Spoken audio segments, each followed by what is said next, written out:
સેબીના ઇતિહાસમાં તેના ચેરપર્સનની વિશ્વસનીયતા સામે ક્યારેય પણ આટલા નાટ્યાત્મક રીતે સવાલ ઉઠાવવામાં નથી આવ્યા જેટલા માધવી બુચ સામે ઉઠ્યા છે. સેબીના પ્રથમ મહિલા ચેરપર્સન માધવી પુરી બુચ એવા પહેલા ચેરપર્સન છે જે સંધિ અધિકારી ન હતા. સેબીના સેંકડો કર્મચારીઓએ તેમની સામે વિરોધ નોંધાવ્યો છે, જેમાં સેબીએ ઝેરી વર્ક કલ્ચરને પ્રોત્સાહન આપવાનો આરોપ મૂક્યો છે.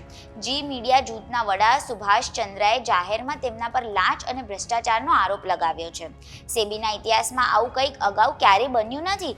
સુભાષ ચંદ્રાએ તેમના દાવાઓને સાબિત કરવા માટે બહુ ઓછા પુરાવા આપ્યા છે અને માધવી બુચ તેમના પર બદનક્ષીનો દાવો કરી શકે છે, જોકે તેમણે પણ હજુ સુધી તેવું કામ કર્યું નથી. ભારતના મૂડી બજારોને નિયંત્રિત કરવા માટે અર્ધન્યાયિક સત્તા ધરાવતા સેબીની વિશ્વસનીયતાને આટલો ખરાબ રીતે કદીએ ફટકો પડ્યો નથી.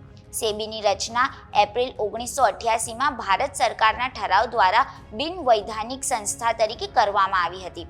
જાન્યુઆરી 1992માં સંસદે કાયદો પસાર કર્યો, ત્યારબાદ એક વૈજ્ઞાનિક સંસ્થા બની હતી.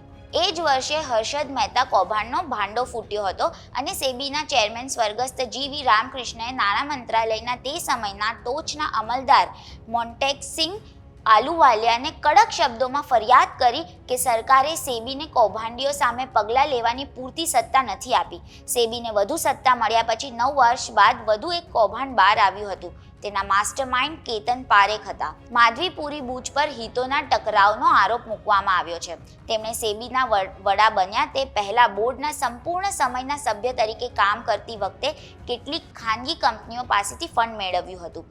સેબીના વડાની નિમણૂક કેબિનેટની નિમણૂક સમિતિ દ્વારા કરવામાં આવે છે, જેનું નેતૃત્વ મોદી કરે છે અને તેમાં ગૃહમંત્રી અમિત શાહનો સમાવેશ થાય છે. સરકાર અને નાણાં મંત્રાલયના ટોચના લોકોએ અત્યાર સુધીમાં માધવી બુચ અંગેના વિવાદો અંગે મૌન રહેવાનું પસંદ કર્યું છે.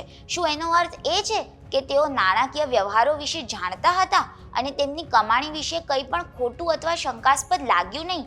માધવી બુચે અગાઉ એ તમામ બાબતોનો ખુલાસો કર્યો હતો. આઈસીઆઈસીઆઈ બેંકે કહ્યું હતું કે માધવી બુચને પગાર ચૂકવવામાં આવ્યો ન હતો, પરંતુ નિવૃત્તિના લાભો આપવામાં આવ્યા હતા. નિરીક્ષકોએ આશ્ચર્ય વ્યક્ત કર્યું કે નિવૃત્ત થતાં પહેલાં આ લાભો તેના પગાર કરતાં શા માટે ઘણા વધારે હતા.